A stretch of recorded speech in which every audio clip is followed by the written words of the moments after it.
The Seattle rain streaked down the glass walls of the downtown skyscraper as I stepped out of a marathon meeting. My startup, Brooks Tech, was on the verge of a $75 million deal to supply AI-driven analytics to a coalition of North American retailers. My phone buzzed insistently in my pocket, and I glanced at it, expecting a follow-up from a meeting. Instead, a subject line stopped me cold. Your shares in Brooks Tech are sold. I'm Ethan Brooks, 37, and for the past 12 years, I've built Brooks Tech from a scrappy San Francisco startup into a tech powerhouse. I coded the first algorithms in a cramped garage, funded the early days with my own savings, and mortgaged my condo to keep the lights on during lean times. My name was synonymous with the company, but the legal control? My parents had insisted on holding the majority shares. Just until things stabilize, Ethan. They'd promised. The email was from my brother Nathan, their golden child and COO of Brooks Logistics, the family's failing shipping empire. We got an offer too good to pass up. It read, way better than your initial investment. It's done, signed, and finalized. I stood in the lobby, the hum of Seattle's tech elite fading into a dull roar. My shares, my life's work, sold without a single call, text, or warning. I covered payroll during cash-strapped months, skipped vacations to pitch to investors, and built a reputation that had industry giants knocking. And now, while I was across the country sealing the biggest deal of my career, they pulled the rug out. I dialed Nathan. He answered with a grin in his voice. Ethan, you saw the email? Huge win, right? Nathan, I said, gripping the phone, that was my company. Relax, bro, he chuckled. Mom and Dad needed liquidity. Brooks Logistics is in a rough spot, and you're always off playing with your little tech toys. Little tech toys. The words burned. If only he'd seen the contracts in my briefcase. Deals that would have cemented Brooks Tech as a leader in AI analytics. If only he knew the sleepless nights, the 80-hour weeks, the sacrifices. Where am I supposed to go when I'm back in San Francisco? I asked, voice tight. Come home. Your old room's still there. It'll be like high school again. High school, when I was the overlooked son, always compared to Nathan, the star athlete turned business genius. They'd push me to be realistic, to support the family's logistics company while Nathan got the spotlight. I'd built Brooks Tech without their help, and they'd sold it anyway. I'm busy, I said. Hanging up, back in the meeting, I signed the deal with a steady hand, but my mind was racing.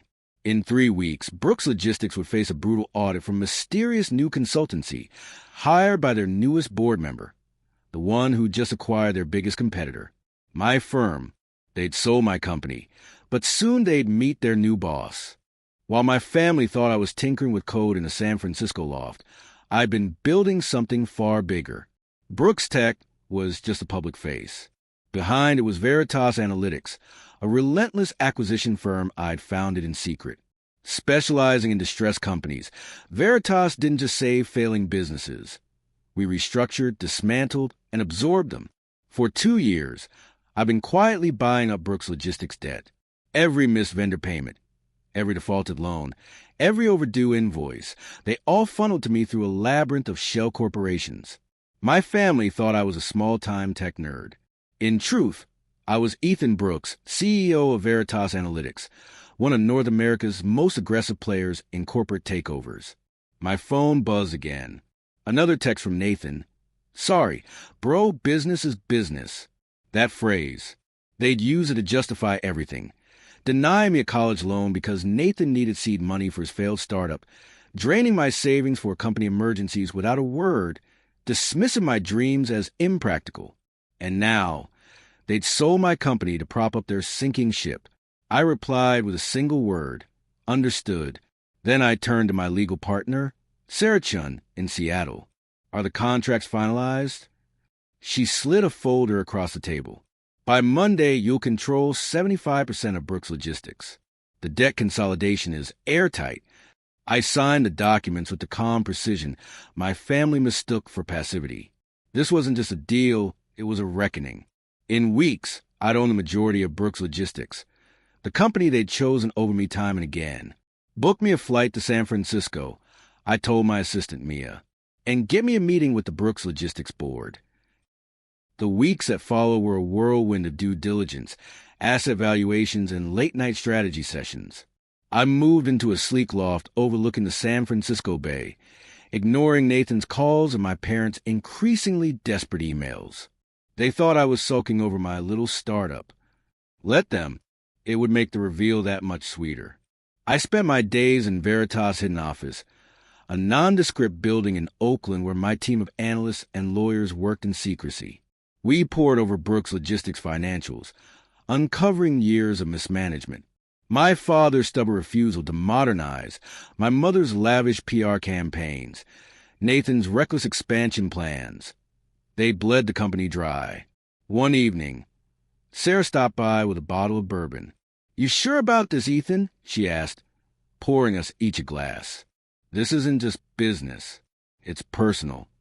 "It's both," I said, staring out at the city lights. "They didn't just sell my company. They sold my trust, my future. They've underestimated me my whole life." Sarah raised her glass, to proving them wrong. I clinked mine against hers, to showing them who I am.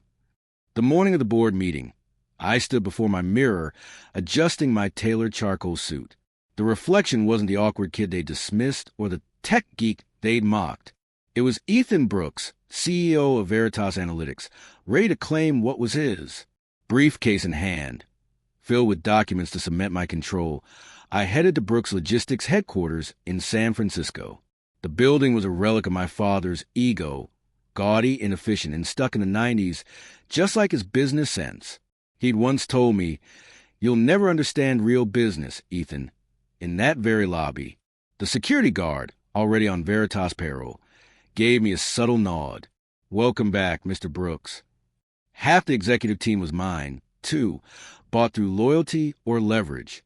The elevator ride to the top floor felt like a lifetime.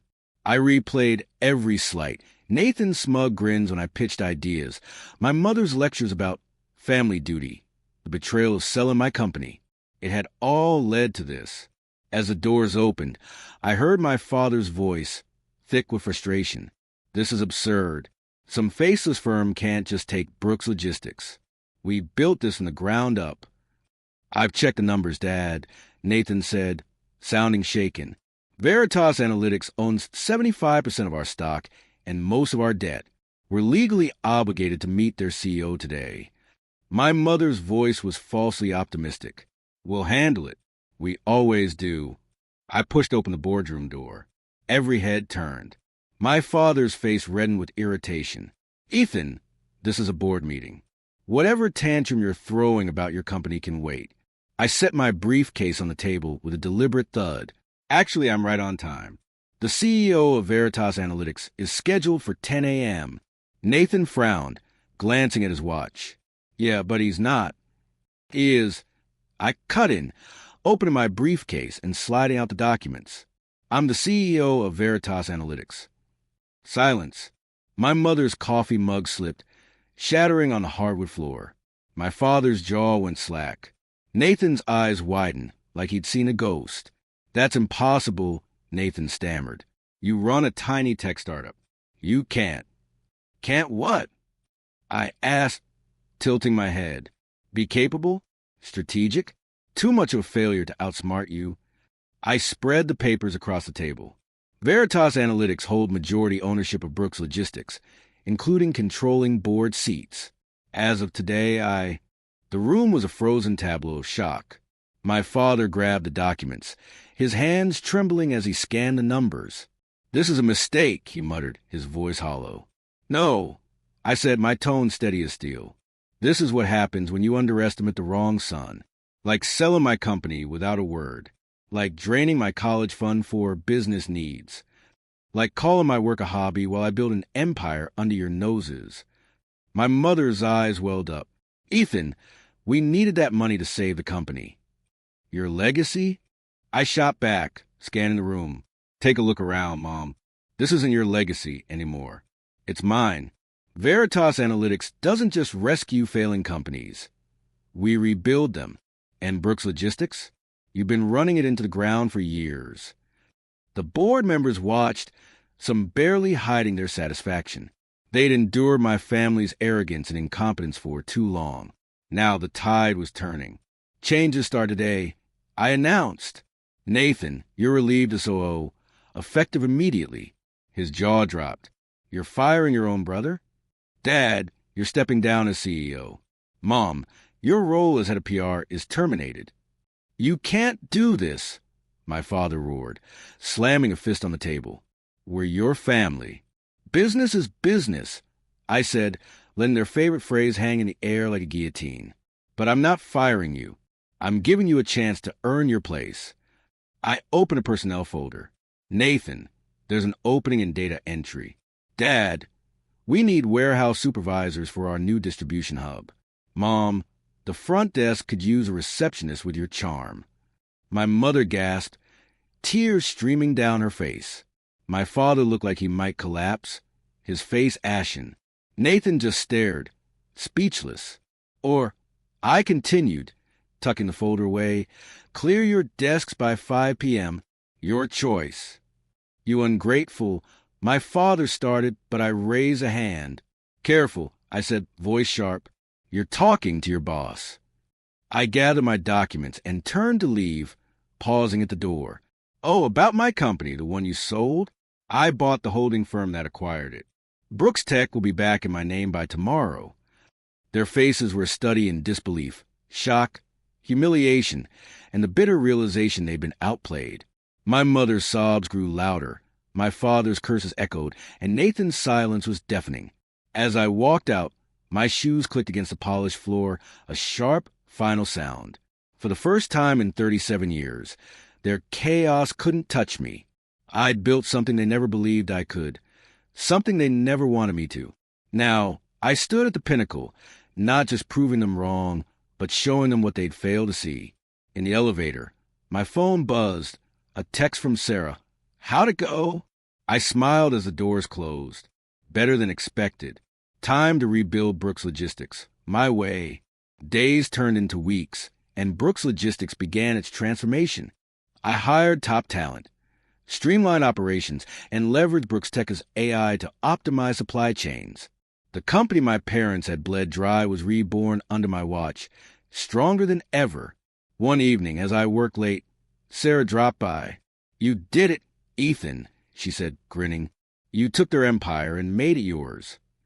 "Not theirs," I corrected. "Mine. I built this." She laughed, and they never saw it coming.